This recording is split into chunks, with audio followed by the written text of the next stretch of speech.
Hello. Hello. Greetings, Hello. friends. Oh, wait. No, this is... There we go. Compatriots, comrades, allies, gentlefolk. Thanks for joining us. We are here. Slight little technical hiccup. A little bit of a late start, but it's no big deal because we are back. And we can't wait to get started again. So, when we last left... Oh. See, we can wait. You lied. Oh, okay. Waiting. All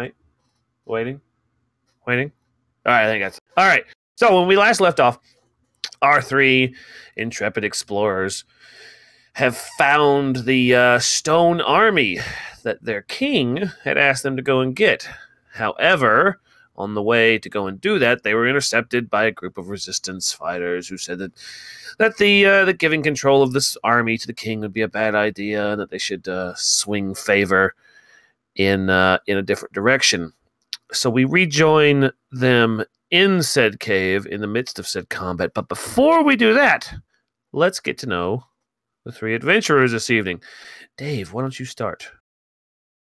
Hi, I'm Dave. I usually play an elven wizard called Bravo Quarks. But today I'm playing a cleric Hummin called Harper Oberlund.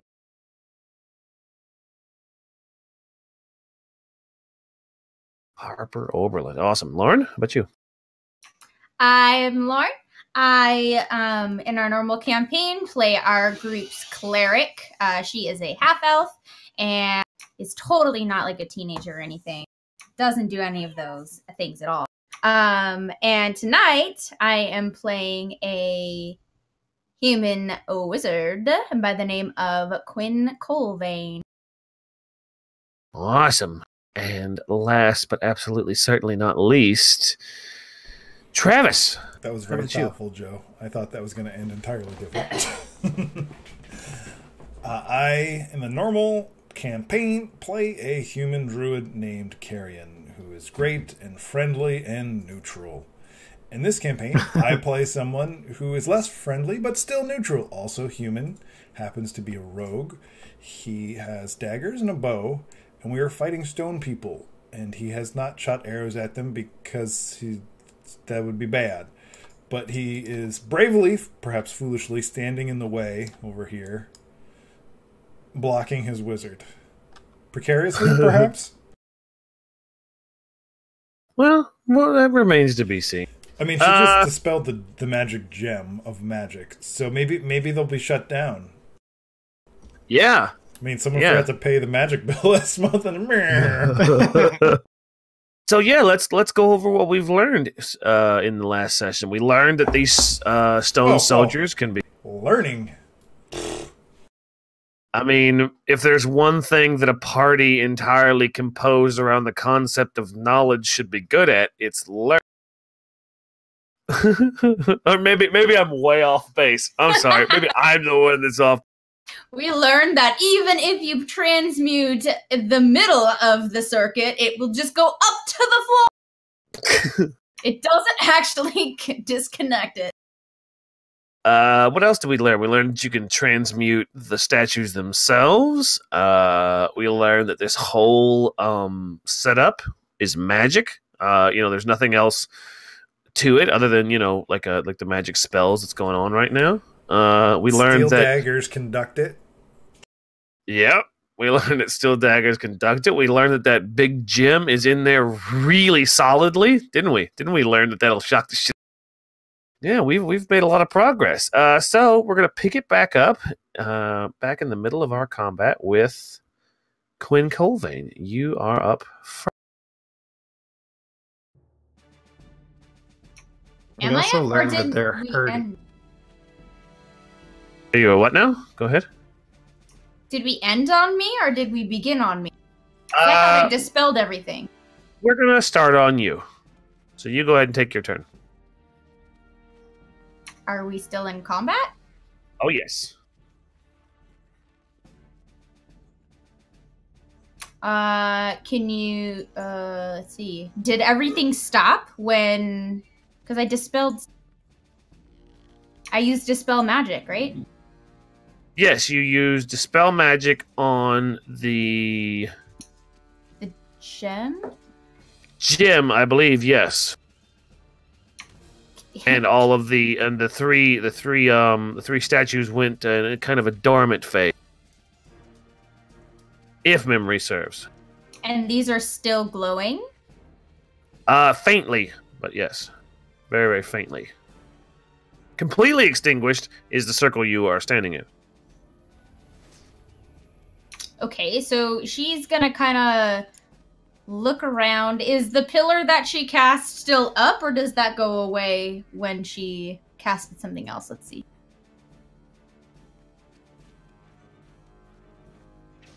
I think that was Stone Shape.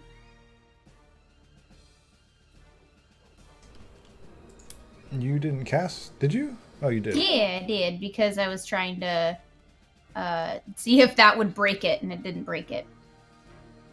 Yeah, duration instantaneous. Okay, so it's just gone now.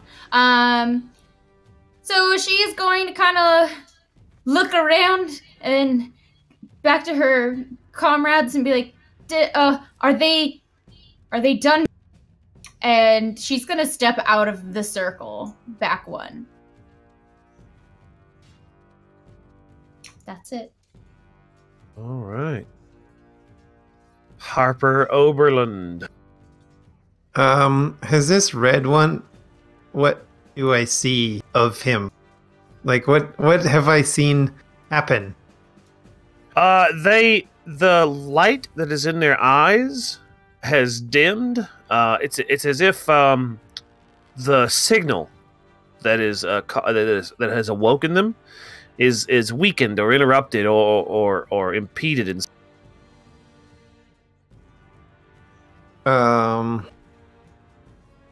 Okay. I am going to do a hit on it with my. All right, order me. I'm the assassin. You're gonna do a hit. I'm your boy. With my maul. That is a hit. 13. Below drowning. Would be helpful if I had that. Here it is.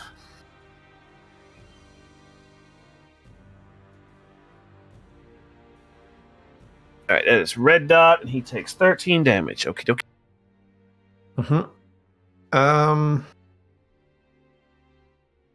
Don't think I have 2 attacks, so that will be the end of my turn. Are you sure? Yep. Okie dokie.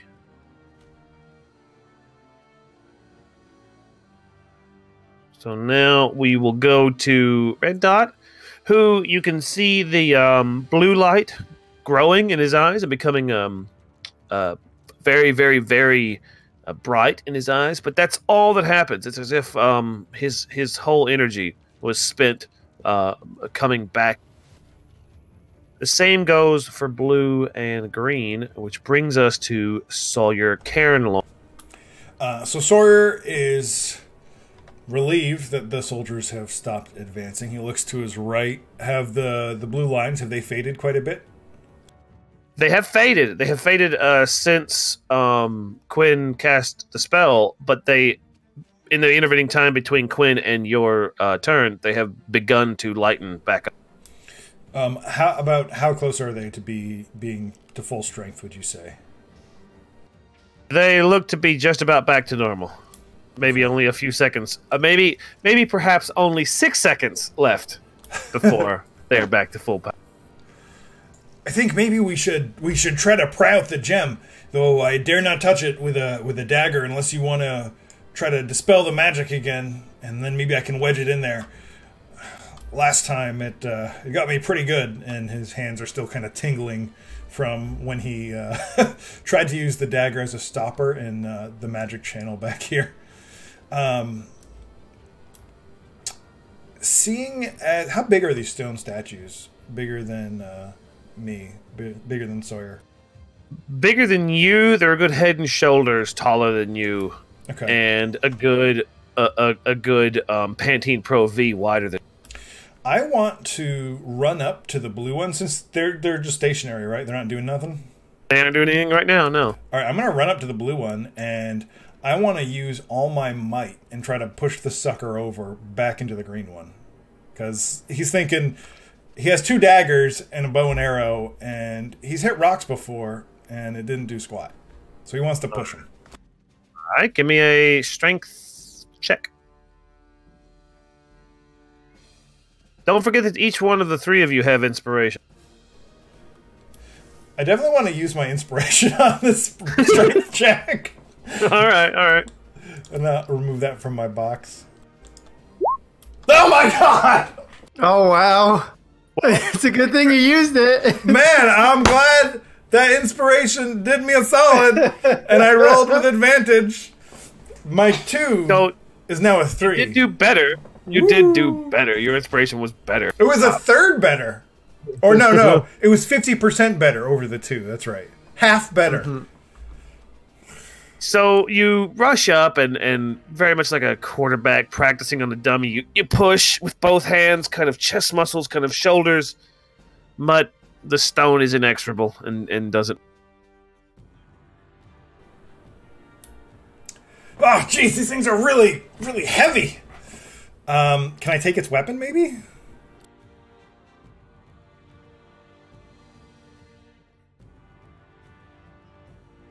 I'm not going to say no.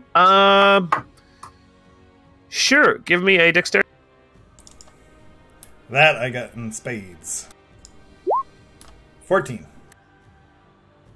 You are able to loosen the sword from his hands as the statue is still kind of powering up. His grip hasn't quite come to strength yet.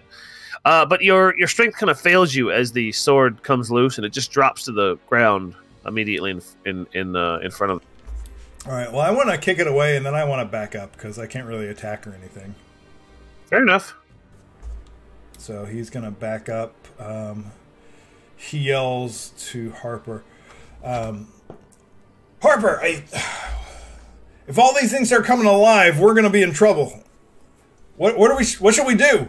And he falls back, not really knowing what else to do, still being very wary of the blue lines on the ground. And he falls. How far did I move? Hang on one second. I need to not break rules. We're already in trouble.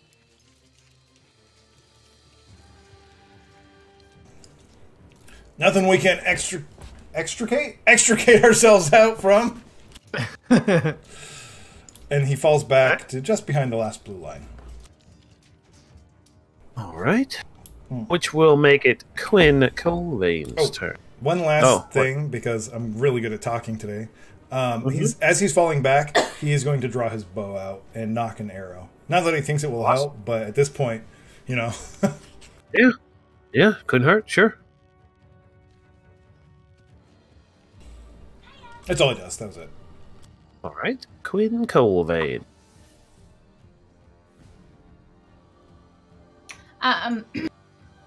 She is going to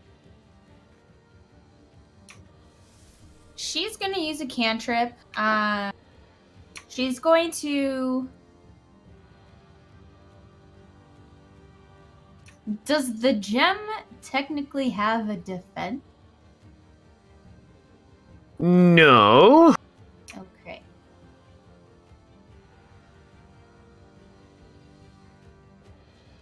Well, that's the thing. I would know. So she's going to point her finger at the blue guy here. Let's make sure it's within range. Cool. So she's going to point her finger at this blue guy and use True Strike. So I get a brief insight into the target's defenses, and on my next turn, I gain advantage on my first attack roll, provided that the spell hasn't. All right. I don't know why. Oh, wait. Is it larger than 10 feet in any dimension? No. Okay. No.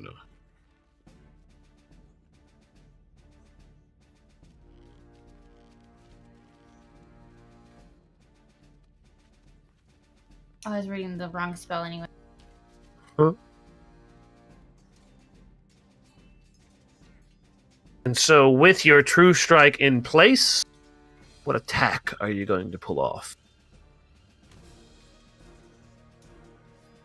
Well, right now I don't know. Is this like, do I get to know what it is and also attack in the same thing, or is it do I know what it is and then I have to know what it is?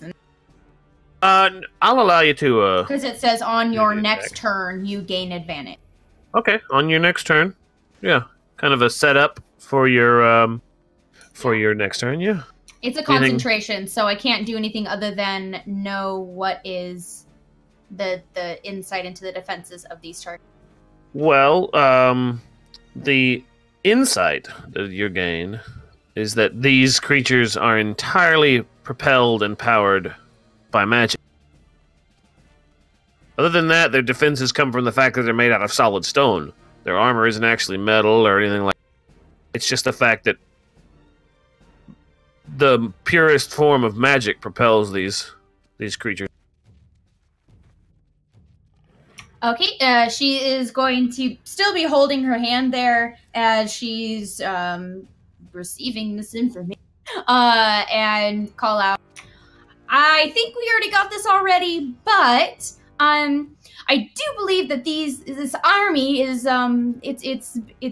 it's powered by magic, like pure magic. There's nothing special about these things other than they're stone, but it is purely magical. Probably from my hypothesis, it's probably that stone. But where the rest of it came from, I'm not really sure. It seems like someone kind of set up a trap here. I don't know what to do here, guys. And she's finally talked herself out of breath. All right. Harper Oberland, we come back to you. The stone statues in front of you aren't quite powered up, but they are dangerously close. One would almost say too close. I think we need to get out of here. And I would turn and run away. Because Heroically. I can move. Oh, my speed. I'm going to assume it's 30.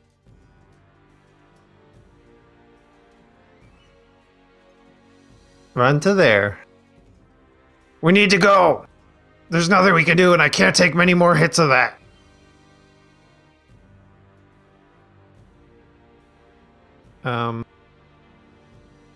As I turn, I would cast a guiding bolt on the red guy. Oh, maybe not. I rolled a 9. Ooh, that very much does miss. It flies off and hits an inanimate statue farther back in the ranks of the stone. I was too busy running away. Mm-hmm. You kind of just like fired it off at the back of you. All right. So these three, now completely powered up, begin their slow movement. Now, an interesting thing happens. The second this stone soldier here steps onto one of these lines, he stops. Just stops dead. And equally so, because it's the end of his turn, when the blue dot moves forward, he stops immediately in front of the circle.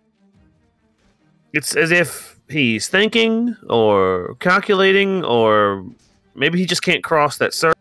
But then he turns, and just like his red dotted counterpart, stops the second he crosses or physically steps on the thin blue line. You'll notice that in both of their eyes, both the eyes and their helmets, glow incredibly white hot. Like they go from the pale blue light that you've seen to as if a white hot sun is behind their helmets, and they just stop. And green dot moves up to join them. So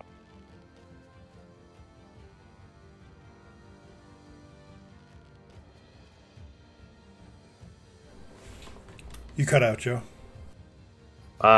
Where did I cut We out? heard green dot moved up to join them, and then Sawyer, it's your turn for Oh. the next one. Okay. If I were to shimmy on over to the the left side of the room as we look down on it, would I be able to see the gem here? Oops. Yeah. I would say so very easily. Sounds good to me. I have no wish to die here. And he starts moving back, and the arrow's already knocked, and he kind of leans. He leans to get a look at the gem, and he fires off an arrow at it, trying to hit it squarely. Mm-hmm.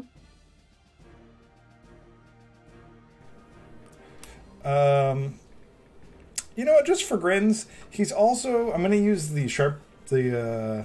have a perk, sharpshooter, I think it's called. I can take off -5 from my chance to hit and give myself +10 damages on attack. All right.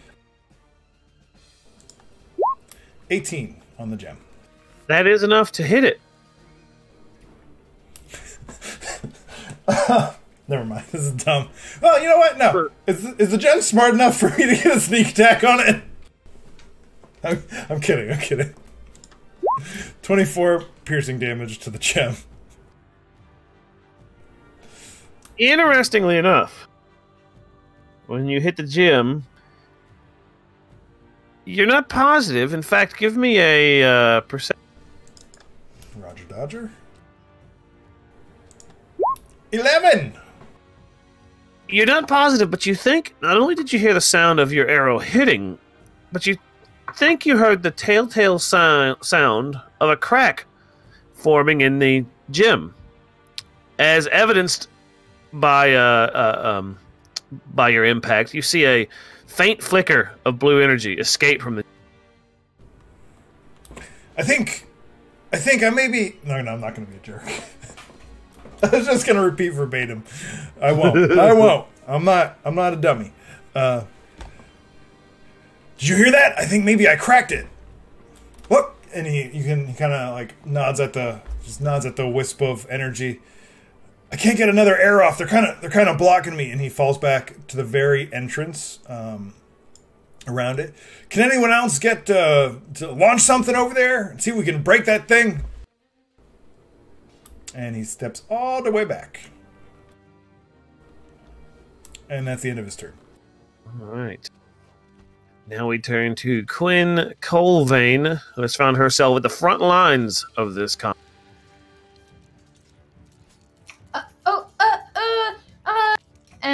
She knows that she's got advantage on hitting the blue dot thing, but upon hearing her cohort say hit the gem, she's gonna go ahead and cast magic missile at the gem. Okay, I'm gonna try my best, trusty missile. And she's gonna let it go. All right, you should have 3 of those, I believe, if I'm not mistaken. Wow, it seems like solid rolls. 1d4 1 force damage. The dart all strikes simultaneously, and I can direct them to hit several at once. That's and I'm 2. Just using the... That's 2 at max damage and 1 at technically better than half damage. That's pretty good. So 13 points of damage flies at the gem in the form of 3 unerring magic missiles. They all impact and strike true on the giant gem the size of a man's head. And this time it's very hard to miss. There's a very large crack that forms, and a very large spike of blue energy flies from the gem. And it actually ripples off of the blue dot sentry here in front of the altar.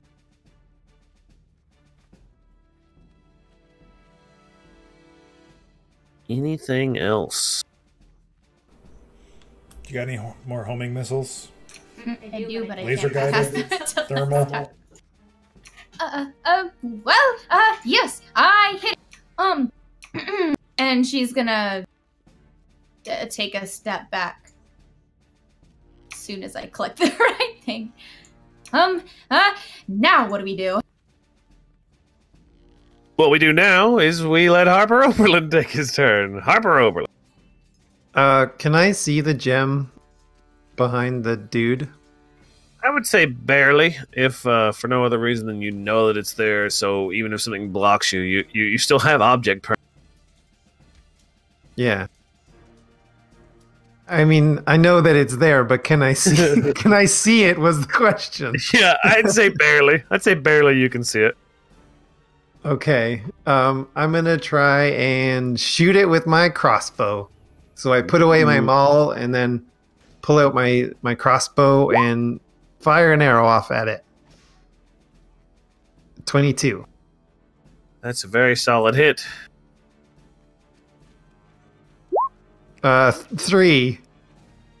While it impacts the gem, you're hard pressed to see any discernible damage done. Not gonna lie, I was somewhat hoping you were gonna throw the maul at it. Just like underhand trying to land it on it.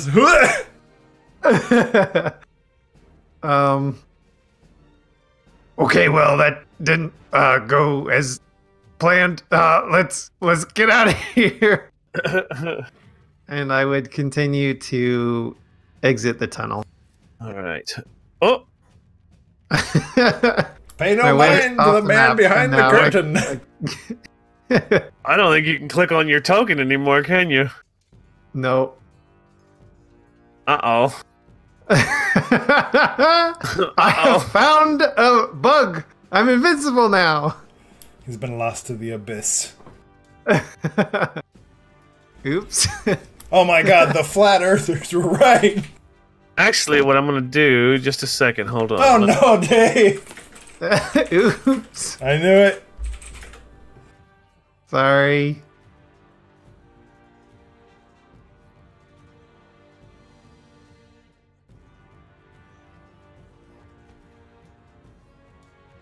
So if we just have them walk off the map, we'll be fine, right? Is that how this works?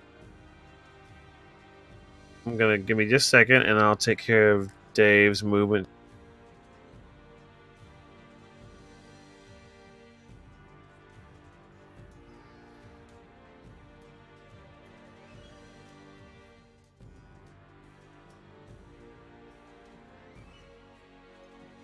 Alright.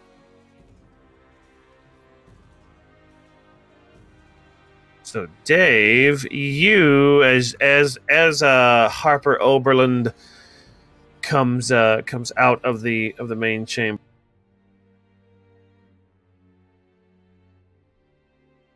Nope, that's not the one. Oh, where did Dave go? Crap. Well, Dave's character is being repaired. How is everyone tonight? I worked a long week, and this is my first 10-hour day of 4, and work sucked. But it is nice to be home, and D&D is great. I'm drinking some tea, hanging out with my friends. It makes it amazing. Alive? Oh. Good that you're alive. It's good to be alive. Surprising, maybe.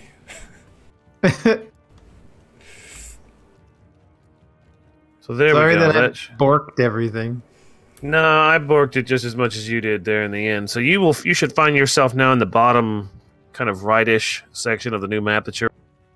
Nope. That didn't exist 3 minutes prior. Way to go, Dave. Everything is all black. Exist. Oh, okay. There we go. Better? Yeah. All right. Note to self: don't try to drag oneself into the new map. I didn't think it would let me put my character outside of the bounds of the universe. But to be fair, neither did I. All right, so as I was saying, Harper has left the building. He's moved out of the entrance to where the Stone Army is kept, and he's moved into the area where the Lizard Men had made their home. If you remember from last game, the lizardmen had taken up the naturally occurring cave that was before this change. And so that is where Harper finds himself now. So we move to Red Dot. And I want to be clear, I have not run away. I'm just literally one step out of the cave. yeah, like he's just back there. Like he's just behind him. Yeah. Uh-huh. And since it's Red Dot's turn, he begins to move towards Quinn. And he takes a step and he leaves one line, but he breaks another. And as soon as his other foot steps onto that second line, stops dead. Just absolutely. Is he like convulsing, or is he just like completely frozen? No, completely frozen. Again, as he stepped off of the one line, his eyes kind of went back to the normal color you've gotten used to. And then when he stepped on the new line, they blazed white hot again, and he just stopped. And the same thing goes for Blue Dot. As he takes a step off of the line, his eyes go back to normal. And then as he steps onto another blue line, again, same thing. Eyes blaze, white hot, and he just has to stop. Same thing with Green Dot. He can't. It seems as if they can't go through this summoning circle, or at the very least, they're avoiding it. And Green Dot takes a step onto another line and just stops dead, just like the other three. I wonder if we can put them into like a boot loop. We put one of them in the command circle.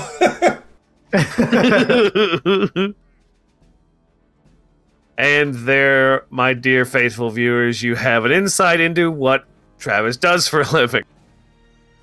All right, so one other very important thing that happened.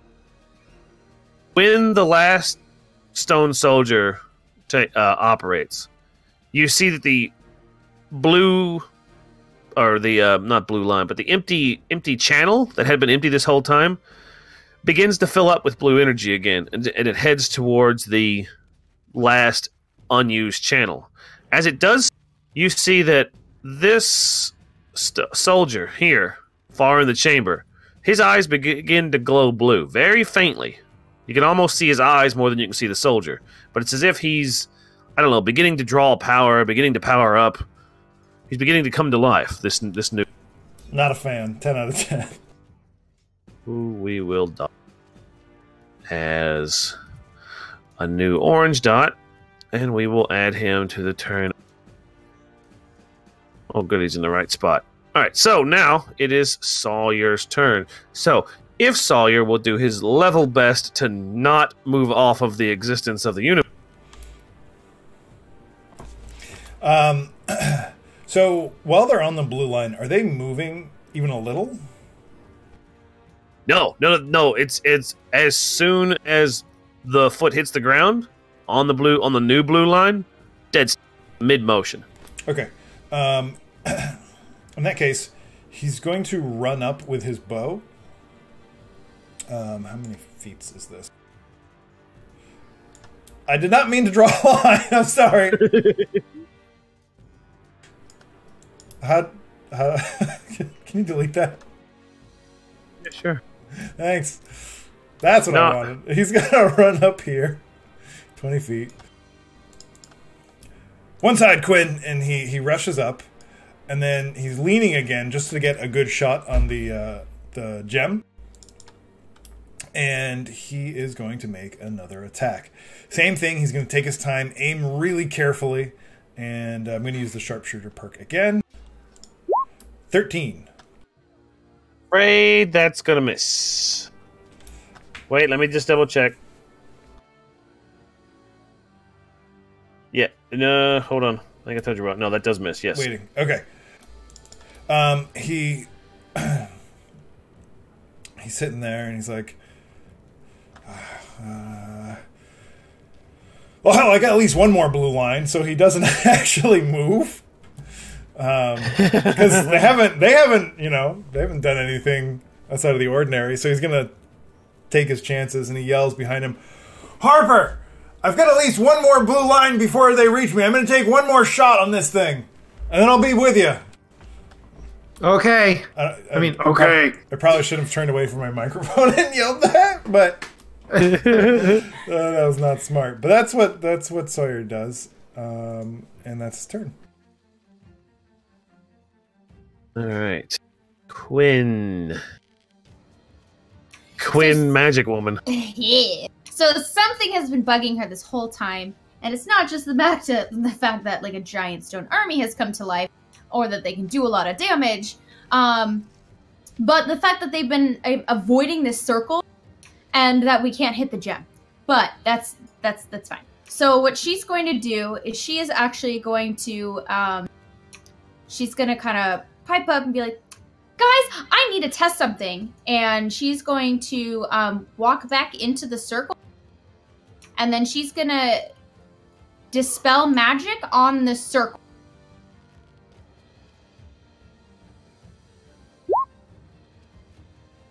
All right.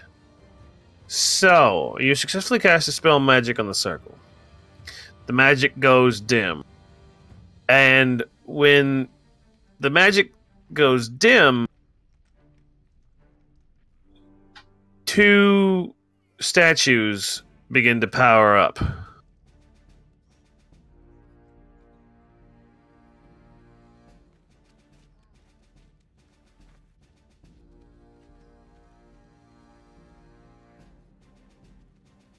What if we just nuke it? Oh, that's right. I forgot that you guys have a tactical nuke in your inventory. You guys each have the parts to a tactical nuke. You just got to. Yep. Yeah. All right. You didn't think about that one. So, what have we tried? We've tried Dispel Magic on the circle. We've tried Dispel Magic on the altar. We've tried Stone Shape on the golems. The stone. Got another spell coming to you, Quinn, that you can cast. So we could just slowly turn them all into boulders over the course of many months. Oh, another thing that happens immediately after those 2 power up, the blue circle comes back to energy. Far, far faster than anything else you've seen. It powers down, and then that particular channel in the circle itself fills back up with your arcane energy almost immediately. Well, that didn't work. I don't know what to do, guys, because it seems like they're all powering up and nothing's going to stop them. And that's the end of her turn. I think you have another spell to cast. I think you can cast another spell. I can cast 1 spell and move. Oh. Harper Oberlin. Let's go over and look at Harper Oberlin on the other. Where is he in relation to the statues? He is far, far back out of the room. If you want, I can move Riff and Ramble over there so he can join. Yeah, go ahead, please. I'm just gonna shoot an arrow at them. Oh, at the gym? Yeah. Hang on, let me get a close up. There he is. All right, the crossbow bolt. Pew. 20. That is a hit. Dramatic zooming and zooming out and zooming in and out and in. And that does 1 So disappointed. point of damage. And from beyond, where you can see from a bit of the darkness in the cave behind you, you just hear the whoosh of a bolt fly past you. But then you hear the slight, faint, almost feather-like pang as it grazes the. Not wanting to abandon my friendos, I'm gonna stay there. All right.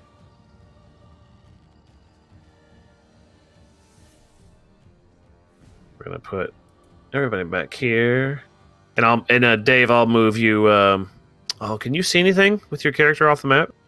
Maybe I should have left you back on the other page. Okay, cool. So you can see stuff. I can see stuff. I just can't move a dude. So, with Harper, that's the end of Harper. Oh, wait, I think I can grab you.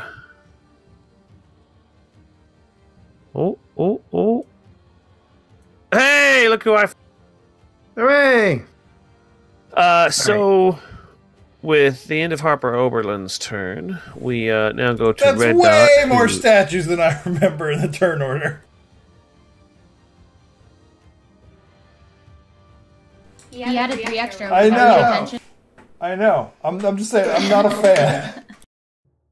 I made things worse and I thought I was being clever. So, when the let's see, so it's the Red Dot's turn. Red Dot's going to take a step, and again crosses over the off of one line. Oh, I should mention that this final line is now completely lit up because that's the one he steps on. We will quick fill it in. Perfect, perfect. Did that just the best job. I am an art boy who does art things. And so he is at a dead stop again. Same goes with... Yes, Blue Dot. He's going to take it one step forward. And again, it's exactly the same thing. Start, stop. As soon as they get a touch of that. Green Dot is actually going to turn and attempt to attack Quinn. He's going to raise his sword. It's going to come down. It's going to come down fast and hard, straight on top of your head. But at a certain point, it stops. Like it's hitting pure energy. Bolts and crackling of lightning and sparks and energy just break off of some invisible barrier. So you're telling me we all need to cram into that circle and fight the whole army from that 5-foot square. Got it. And then it takes a 5-foot step and is completely stopped in its tracks. 5-foot step doesn't exist at 5e, it's just movement. So now Orange Dot is completely... It's going to move forward.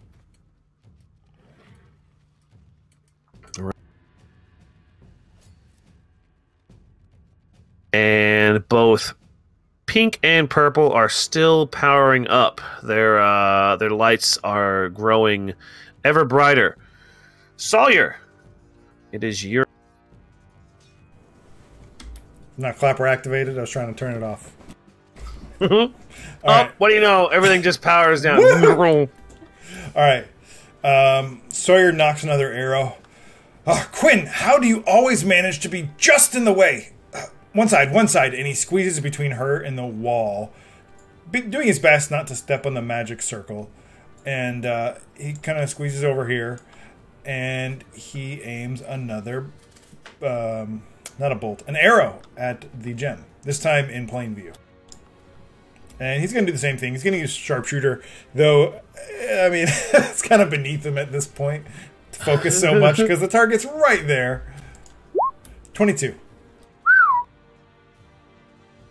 That's very much a hit. 23.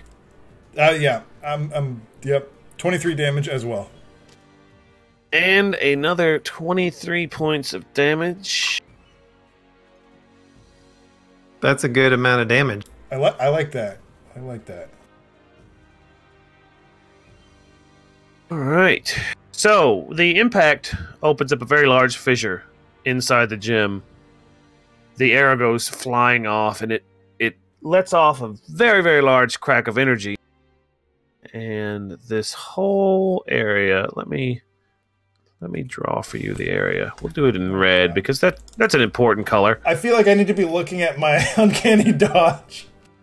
So this entire area is continually bathed in electricity. It's as if just the whole area has become a cloud of crackling blue energy. Now, one thing that does happen is Mr. Orange. Oh, he's done for. Oh, He's absolutely shattered to pieces. that is my favorite thing so far.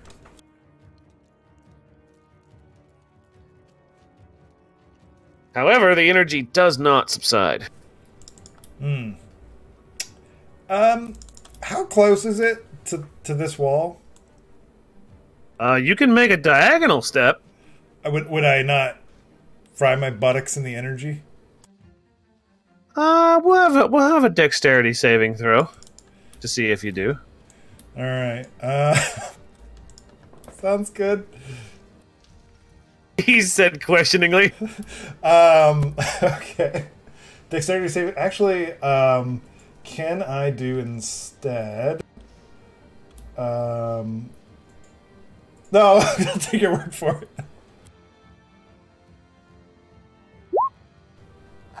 What I roll? You succeed. 25. So he's looking at the lightning, he's looking at it, and then he leaps through to get to the other side and stops before completely just smashing into Quinn. So that was what? 10 back again. So I can move here.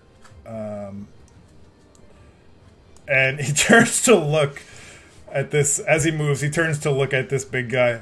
Oh, Harper, I think I might have a problem.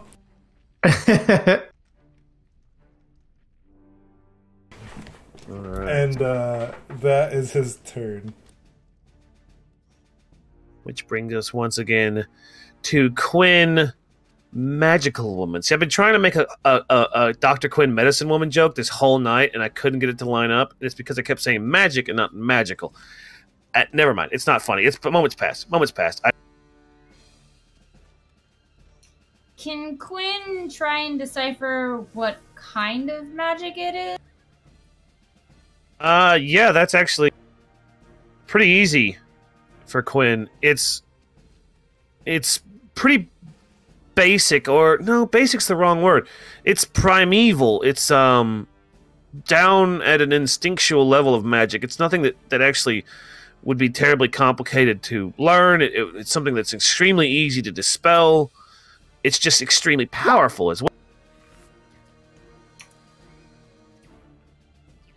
I have a game type question. Sure.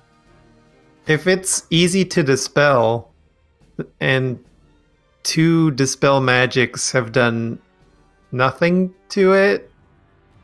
2 dispel magics have done very significant things to. Yeah, but they're not working the way that dispel magic works. Yeah, no, they are. I think maybe you're missing a piece of the puzzle here.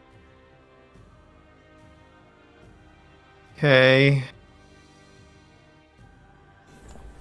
Maybe we're not dispelling the right thing.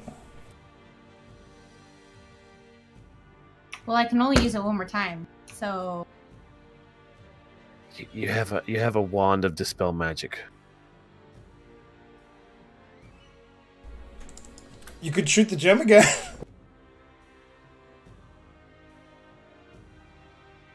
I have a scroll of dispel magic. Oh. That's my fault. That is supposed to say wand. I'm a dingus.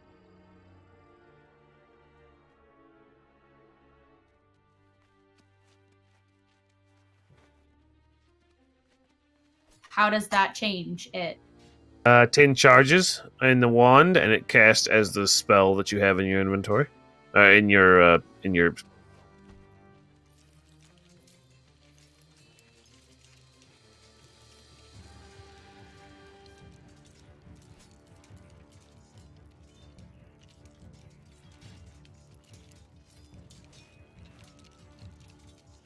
Can I use an investigation check to try and see where I can best use my dispel, since I've already used it on the coffer, which is now exploding with energy. I've used it on the circle, and that power, as in it's working in opposite land. Or, no, absolutely. You can do investigation or arcana, either one.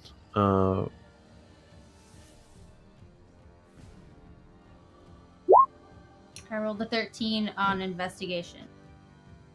So your investigation leads you to believe that these soldiers are drawing their power from somewhere, and that they themselves are imbued with a spell. It's as if there's a spell in each of them. It's as if there was a spell on the circle that you dispelled. There was just,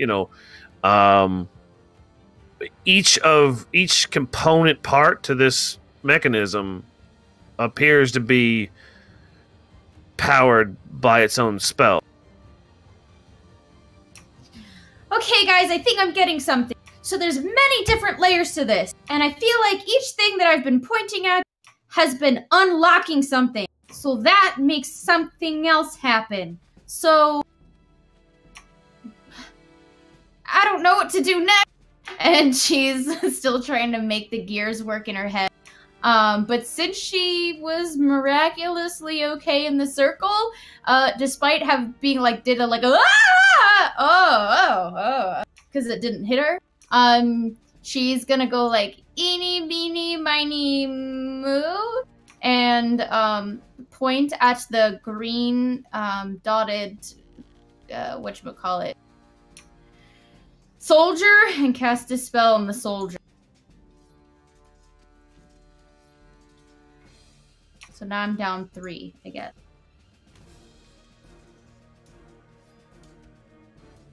So, are you casting it from your spell list or from your wand?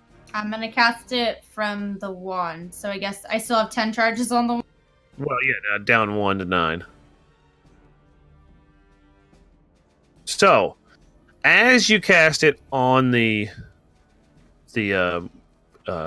soldier in front of you, it hits and breaks across it like lightning breaking across a cloud high up in the atmosphere. And when it covers the entire body, his eyes go dark and he goes limp. But you're getting something different from him this. It's not as if he's dormant. He's completely gone.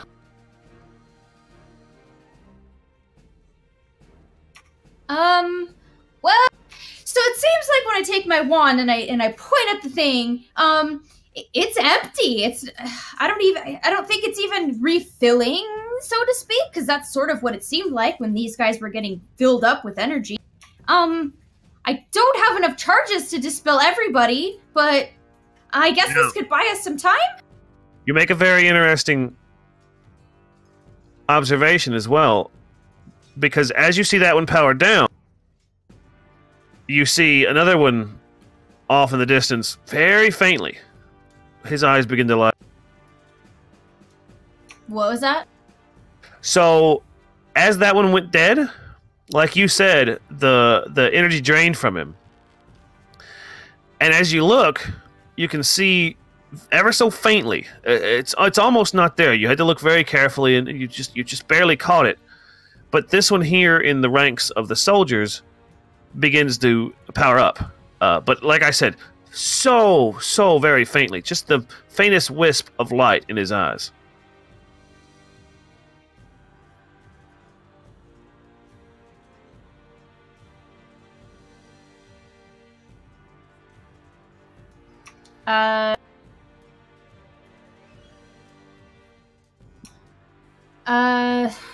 She is still going to be trying to figure things out, but she figures it's probably going to be time to start moving.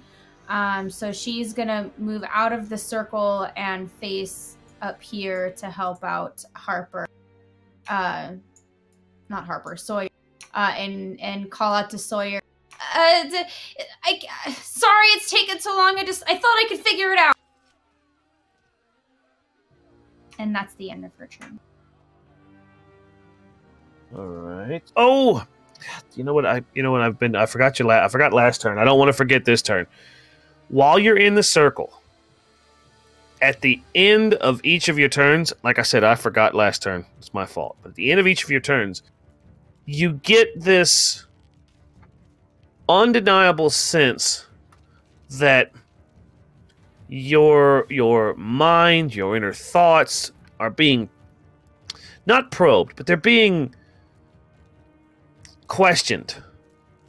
As if something to do with this entire situation is searching for an answer from you when you're in that circle. So, before you move out of the circle and before your turn ends, with this formless question in your mind, what word comes to mind in this whole situation?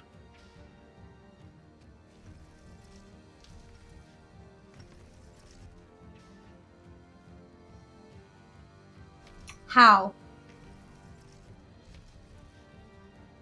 Like how? How is this happening? How can this be? How are these moving? All right, hold on. Let me.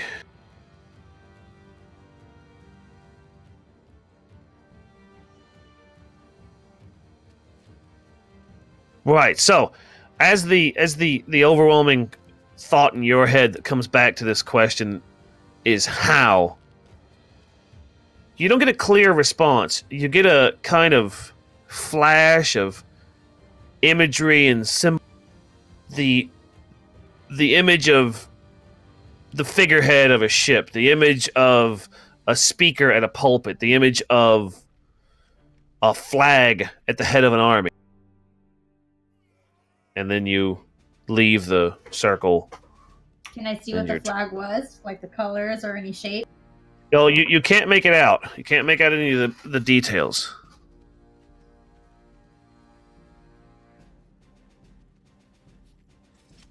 She's gonna kind of like look back over her shoulder, but still not sure what to do with the information. But it's now that it's there and it's made itself clear.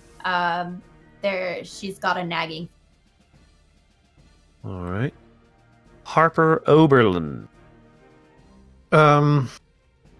Harper's gonna take a step forward and cast Guardian of Faith. Right here. Right. Sorry, show me just. Okay, cool. So kind of like between blue and red. Yeah. Awesome. So yeah, there's a big old guardian boy that shows up with his sword and shield, and he does an attack on anything within 10 feet of him. That is a bad boy. Let me see if I can find a nice, pretty token. Bet you I have one over in storage.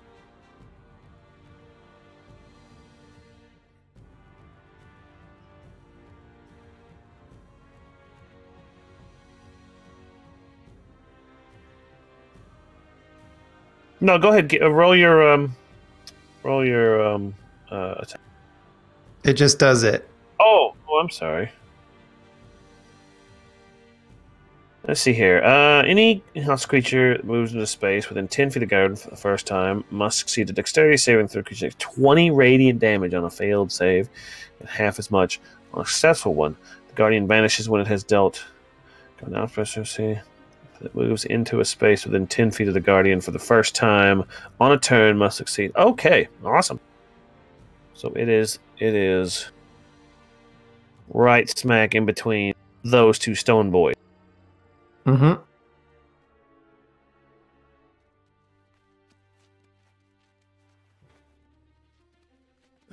And the save is 16.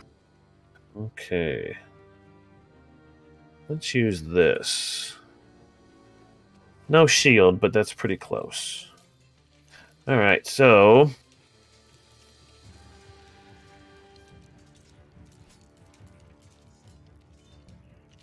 does it do his attack right now? It would seem like it would, but this reads like it goes on the turn when the opponent moves. Like it's just sitting there just swinging wildly, and then the enemy kind of like walks into the blade. But you know what? I don't like that, and I think you're right. I think it should attack when it gets cast. So, let's let these two stone boys make a dexterity saving throw. They need to beat a 16. So, they're made of stone. You can imagine how dexterous they are. Mm-hmm. They are this dexterous. That's going to be red dot and blue dot. It's somehow... Oh, no, exactly the same. Okay, I thought it was worse. Makes sense. Stone army and all. Exactly the same. So they both take 20 damage. And then he has 20 more damage that he can do before he disappears. That's awesome. Mm-hmm. All right. That's the end of my turn. So he is up there doing work. Yeah. And Red Dot. Red Dot is not looking good. Red Dot's got chunks missing off of him. He's got big cracks showing in him. He's not doing good. We can just fill it in with some Play-Doh. It'll be fine. Maybe some Rice Krispie treats. All right, so we are going to leave it there. We're going to take a short break. Before we go, I want to say, please go check out our friend Ann Palmer. She runs Curious Crafts channel right here on Twitch, our sister station over there. She's fantastic. She makes D&D terrain and miniatures and models, and the best part is you can follow along with her. You can get the supplies and just follow right along with her. And tomorrow she's actually playing a game of D&D, so you can show up to her stream tomorrow and join right in along with her. There are going to be all kinds of fun and games. This will be great. And we really hope that you go and give her the same amount of love that you give us, which is just a ton. So, with that, we will catch you in 10 minutes, let's say. So we will be back here in 10 minutes on the dot. So don't go nowhere. And we shall see you then. Bye-bye, everybody. Bye. Oh, wait, front to back. Front to back. No, don't say bye. Don't say bye. I'll be right back. See you soon. There you go.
Hello.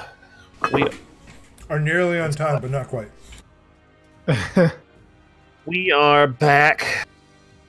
We had just seen Harper Oberlin cast Guardian of Faith, and it came out sword and knocked a big old chunk off of these two stony boys up here. And that is going to take us into said stony boy's turn. And this stony boy is going to spin around and attack the Guardian of Faith. But I don't think he can actually hit him. I think the Guardian of Faith just deals out damage. Yeah, I don't think that there is a thing. Yeah. Like it doesn't say anything about HP, so I would assume that it just doesn't I agree. exist. Yeah, his sword just goes right through it. Blue dot is going to do the same thing, and just like the other one, it rises and falls kind of like kind of mechanically, but it falls right through the spirit, the Guardian of Faith, and no effect happens there. Green dot is dead and out of the turn order. As is orange dot, he's dead now out of the turn order. Blue and purple and pink, they are now powered. And they are going to move forward. Oh, Lord.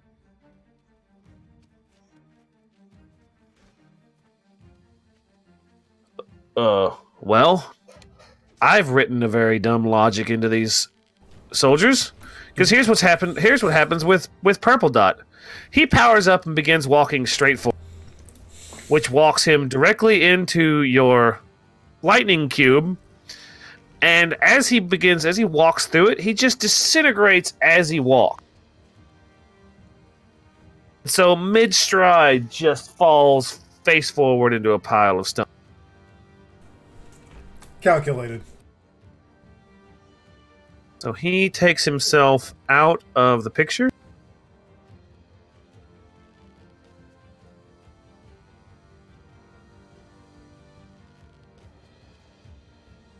Pink dot moves forward.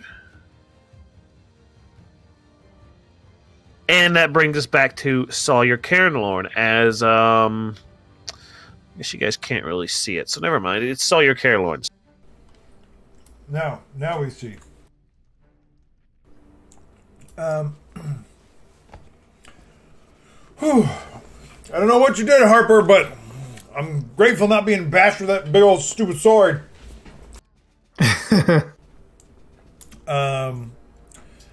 Though he isn't a melee, so he's going to use his bonus action because he is a smart person and has a bonus action with cunning action. He's going to use disengage, which allows him not to get chopped by the unburp. You burped.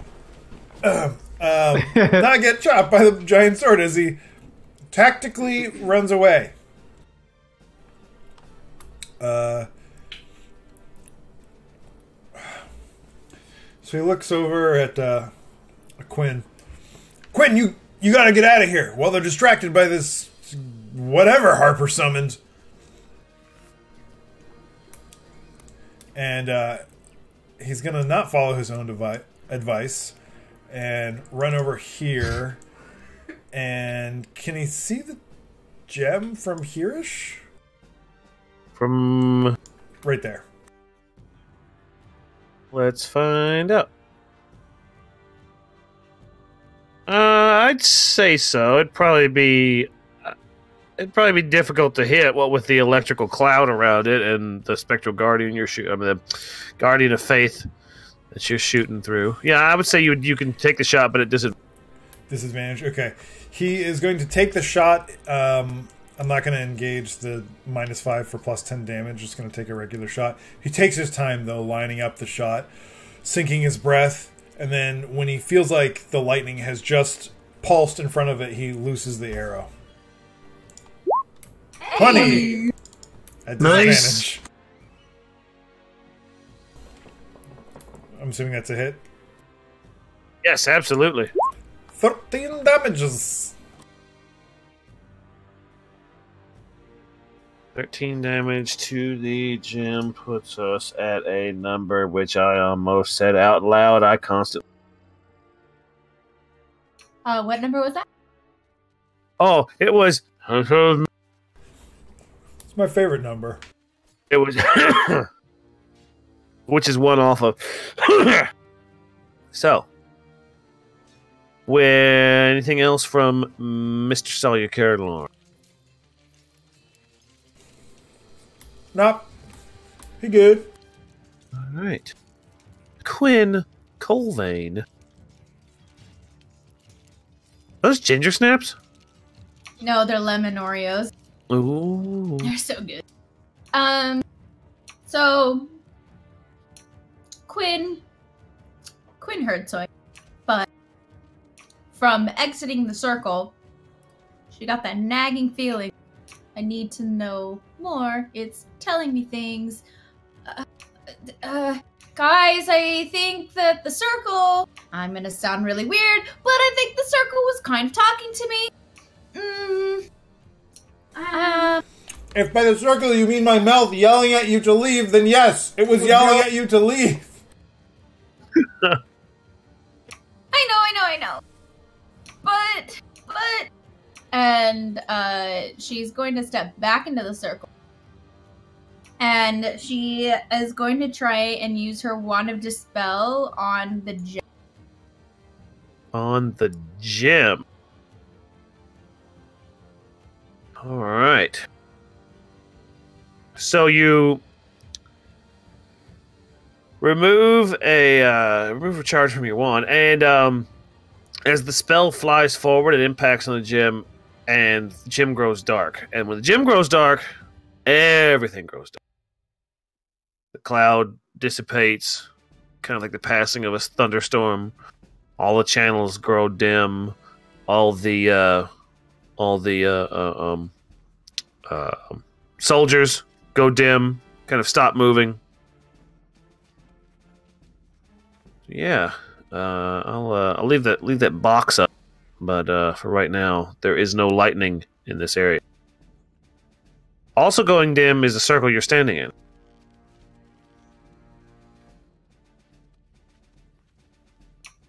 So is it like off? Am I not going to hear voices if I? Yeah, kind of the whole system is down. The system is down. Thank you, Strong. You're welcome. Well, she can still technically move. That seemed to shut things down for now. If it's anything like last time, I guess we have a couple of minutes. Do you think I should try and go take the gem out? You know they're coming back to life. And she's yelling to her comrades. Can we answer her? Yeah, I'll go ahead. Sure. Yeah, well, last time they're only down for like approximately 6 seconds. It was 18 seconds.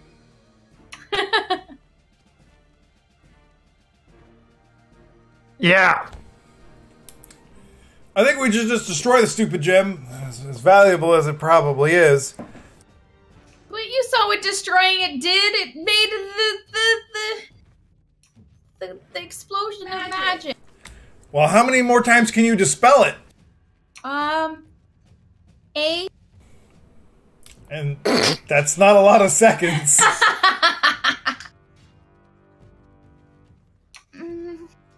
But what happens if we leave this on? We might be able to escape with our lives, but what happens then? That's why I'm saying, let's destroy it! Trust me, I don't wanna. But being rich isn't useful if I'm dead. I didn't want the gem. Just totally missing the whole conversation here. She's gonna go ahead and kind of like waffle, like, and then go ahead and cast. She's gonna go for magic missile on the gem. On who? I'm sorry, you broke up there. On the gem. On the gem.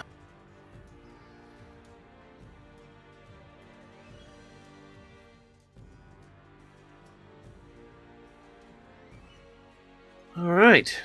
Even bigger fissures form in the gem, but there's no other outward effects. She's gonna stay there.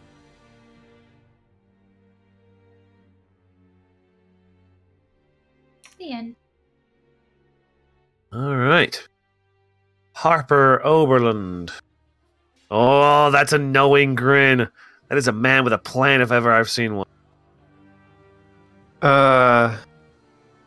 No, actually. Oh no! Oh no, we're doomed. It's the mad grin of a psychopath. Run, everyone! I'm going to cast Prayer of Healing on the three of us at level 3. And heal us for 16 plus 8. Damn. So, everyone. Okay. That was your spell. Oh, it sounded terrifying instead of good and healy. Well, that's because your DM may or may not have completely clicked on the wrong symbol. Scared the HP right back in. So 16 plus 8, everyone gets 24 HPs back. That's nuts. That's an awesome spell.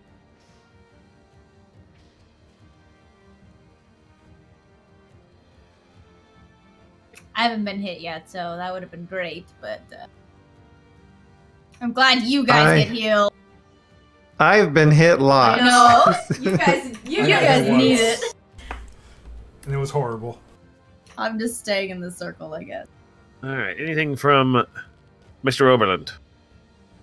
Anything else?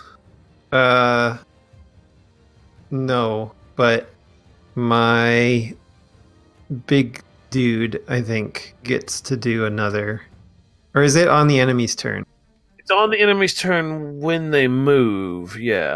Also, do you get to determine who takes the damage? Or I guess it's in the order in which they move. So, like, the first person to move in that area takes the next damage, right? The way it reads. Okay, cool. All right. So now we go to 3 dormant soldiers. I make a little tally mark. And we come back to Sawyer Cairnlorn. My turn already. All right.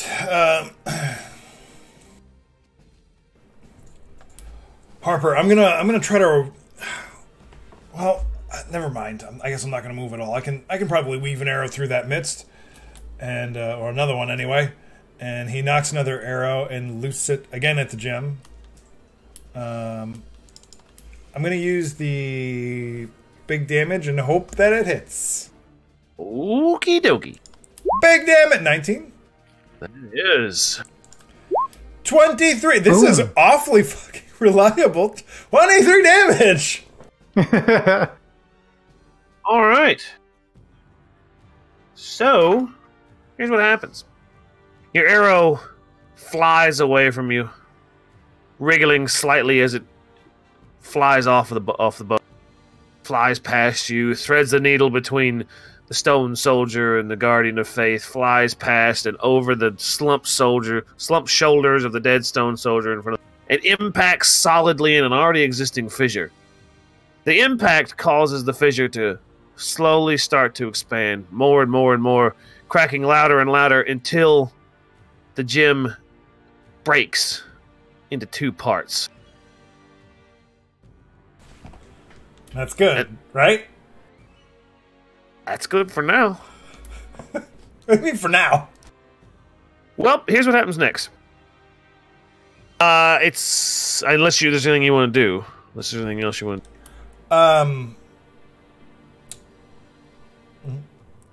If it's gonna explode and kill us all in a thermonuclear detonation, I'd like that not to happen. Is this like splitting a hydrogen atom? Is that what I just did? I'd like to say I love my mom and they treated me well. Bye. I'm not going to say that's not going to happen, but I am going to ask you if you've ever seen the scene from Terminator where she watches the park. No, I'm just kidding. That doesn't happen at all. It doesn't happen at all. All right. No thermonuclear. So he doesn't do anything. He just kind of stands there with bated breath. And slightly looking regretful for ruining such a large gem.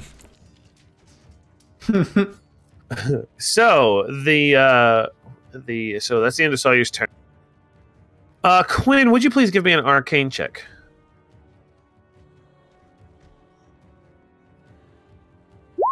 $25. So a very interesting thing happened for you. When the arrow hit the gym, and when the gym split in two pieces, you felt as if the energy in the room disappeared, went away, gone. As if somebody winked out a torch, or the crowd of people that were a party you were attending are suddenly gone. The point is, the room feels empty to you now. Your friends are still there, the spiritual guardian's still standing there, all the stone soldiers are there, but as you look around, it just feels empty. It feels magically devoid. Safe, as we call it? It feels safe. So yeah, you'd expect things to start powering up, you expect energy to start coming back to things as it's done in the past, but nothing happens.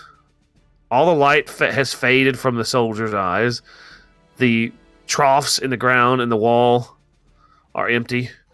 And the circle in front of you is just runes carved in the ground.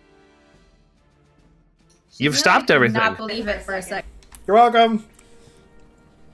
You're welcome. Sorry, go ahead. Everything appears to have stopped. So Quinn is definitely not gonna believe. She thought for sure that there was gonna be some sort of reaction that was gonna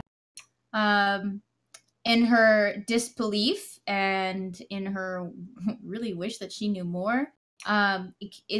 It's all, she assumes it's safe, so she's gonna kind of peek around and then walk towards the coffer.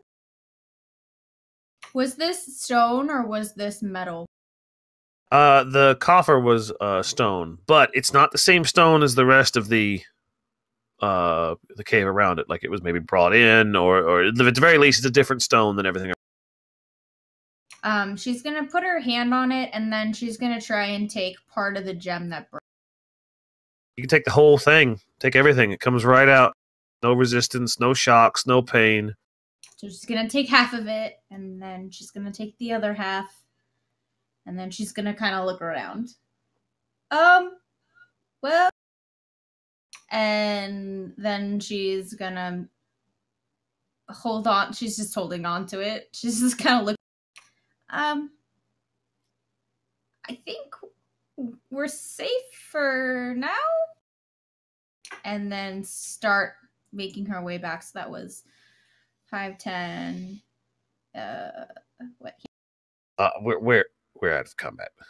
Oh, we're out of combat. Okay, great. So she's just gonna like hold the broken gem in her hands and show it to.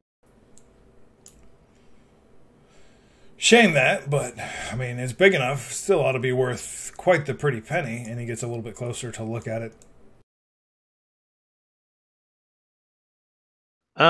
Other than the fact that it's now split in two, it still remains one of the most beautiful gems you've ever seen. Again, the two parts make up a gem easily the size of any of your heads. Separated, you've got maybe 1 pound and 4 pounds of gem between it. 'Cause, you know, it wasn't a clean cut. It wasn't like you split it right down the middle, Robin Hood. I tried. All right. I'm a bit curious about whatever the heck is in this. And still, even though the arcane energy seems to have dissipated, at least he can't see it on the ground in the channels anymore. He still steps over the lines and the runes and doesn't step on them. I still want to know what's in here. And he uses the bottom of his boot, his heel, and he gives it a good whack on the coffin thing here. Oh, it's going to take a lot of effort to get the top off of the altar. Does it sound hollow? Does it sound solid? It's impossible to tell. Okay. Definitely feels solid when you kick the shit out of it. Okay. Quinn is going to look to Harper, wanting to know what to do next.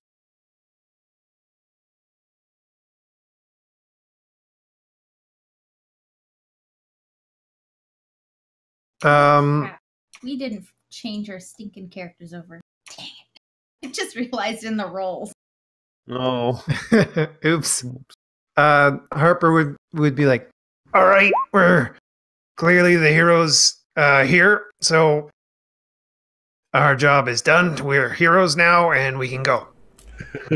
Yeah. But about that hero stuff, before we go, I mean, we got the gem, but what about in this coffin here? You guys can stone shape, right? What if you just open a big hole in it? Maybe there's some more heroic loot in here. I used to be able to do stone shape, but used them all up being a hero and such.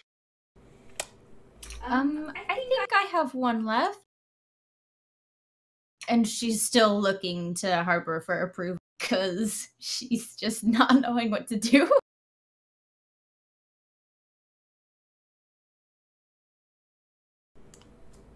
She's a follower. She's not going to do it if Harper doesn't want. Well, I mean, if you wanna look in there, that's fine. As far as I'm concerned, we're already heroes, so whatever. We may as well. Her eyes like twinkle, like her face lights up, like you knew that was going to make her happy. And she's like, hang on. And Sawyer runs up. Let me handle those. You don't want them to merge back together in arcane energies. Oh, that would just be a nightmare. And he carefully takes one and puts it in one sack, and then another and another sack. I know how much those weigh. I'm watching you. And she's gonna like walk around him and go to the coffer and then go ahead and use stone shape. He's standing precariously close to her shoulder, trying to like... Let's see, how big? No more than 5 feet in any dimension and form it into any shape that suits your... So you'll be able to fiddle with like 1/2 of it. Yeah, she's going to go ahead and pick the half that's underneath the gem, where the gem was, and try and peel that away, and then use light to peer it. All right, so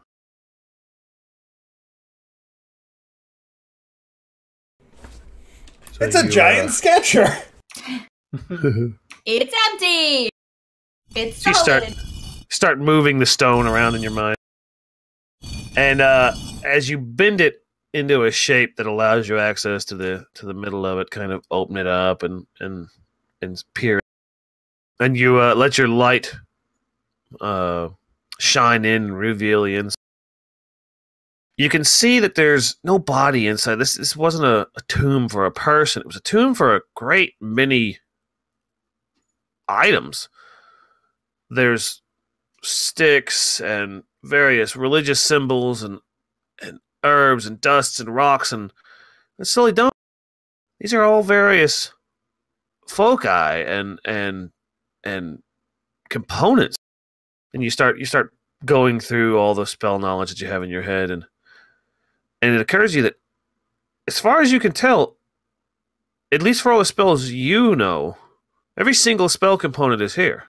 In fact, there's spell components here for spells that you've researched but don't currently have available for you. Anything good? And he's poking his head in. Oh, yeah. Let me tell you. And she's going to go off on that list.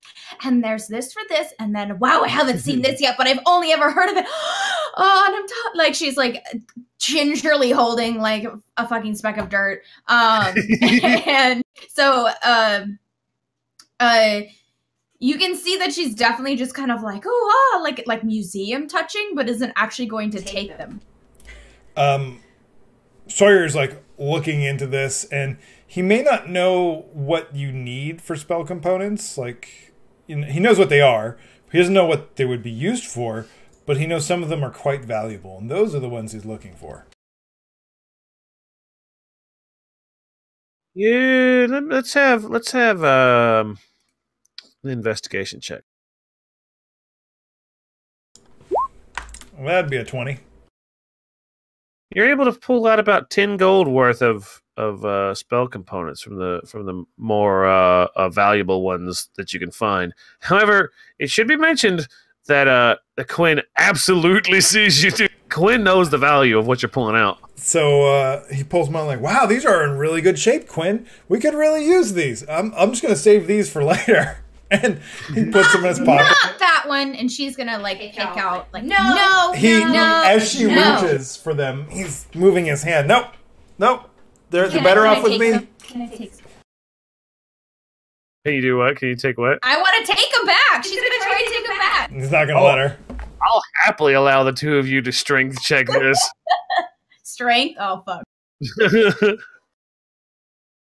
11. Can I do, cause he's not like strong arming her. He's like, like wiggling around from her. Oh, you want to try dexterity to avoid her? I was thinking more like sleight of hand. I guess he's not sneaking, is he? Yeah, I guess dexterity. All right. I'll all right. Sleight of hand, dexterity, whichever you like. 15 on sleight of hand. He's able to kind of like flip it around in his fingers and move it just out of reach every time. Harper, you can't let him do. These are very valuable research items. Look, we don't need squabbling. We're heroes. We'll be able to get any items that we need back in town. We'll be welcomed back with a hero's welcome. So anything you can want, we'll find in town. If you're keeping up with the drinking game at home. But not this. And she's gonna pull something out. Oh, this we won't be able to find, and I have it. And it's probably not worth as much as Harper thinks, but she's definitely trying to trick him into trade. Wait, trick me? Yeah, Sawyer. Sorry. He looks at the thing in her hand, and what would I roll to call her bluff? It's a magical item. Yeah, but you're lying. Oh shit, you're right. Yeah, so Quinn, if you want to give me a deception, and Sawyer, if you want to give me a perception. Guys, I hope you're right. I rolled an 8, so you got fair chance. I rolled a 2! So She's really good at this. God, I had a chance! So Sawyer goes, wow, you're right. I think it's too valuable though. I don't want to take it away from you and trade it for one of mine. I think I'll let you have that one since it's so valuable. I turn and walk out of the cave. He's like, I'm done with this. Seeing Harper leave, come on, let's go. And Sawyer runs after, not runs, but makes haste after him. And Quinn. She's still really curious as to how all these magical items came together. Is there any other thing that she can look for to kind of give her some insight into how this worked? Yeah, give me an Arcana check. Oh fuck, a 9? Are you kidding me? I rolled a 2. As you sift through and Harper and Sawyer make their way out, kind of yeah, I'll be right there. And you're fiddling through the last remnants of the foci that are inside the altar. And you see, far back in the distance, back in the section that you did in stone shape to get into, just barely illuminated. It's covered up by all the rest of the foci. You see something multifaceted and blue and a very different shape from a gem you've ever seen before, almost like a geode. And it kind of tumbles forward, and you snatch it up very quickly. And at the back of your mind, just at the corners of your consciousness, there's a whispering, a calling. You think you hear it deeper into the chamber, but then you realize it's not actually there. You're hearing it. A peak of jealousy overtakes you as you grasp hold of this gem, and you squirrel it away in your bag. And that's where we're going to end this one shot tonight, right there. And so I want to thank everyone who turned out, all of you. You're welcome. We love each and every one of you. No. I love you three. I just love all of you. No, I'm just kidding. We are here because of your support and your love and your constant showing up every Friday, and we wouldn't be able to continue this without your viewership.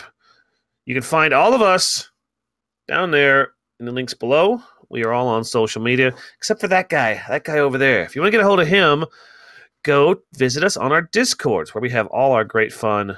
It's where we have loads of things to do every single day. So come by, visit us there, say hey, and we will see you back here next Friday for more Storm King's Thunder? Or is that the Friday you guys are out? Unfortunately, we're going to be in San Francisco. We are going to the Games Developer Con in San Francisco. So we are not going to be here. There's going to be some other treat for you guys set up. So we're going to return to Storm King's Thunder in the last week, last Friday, the 29th, hopefully. We should be back to our epic conclusion. I know you guys are all waiting to see what happens. It was kind of a cliffhanger. It's going to be great. It's going to be fantastic. We're going to miss those two next week.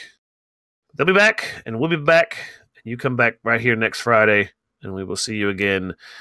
Same Flying Mammal channel, same Flying Mammal time. Bye, everybody. Bye. Have a good weekend. You can't say Batman. Bye.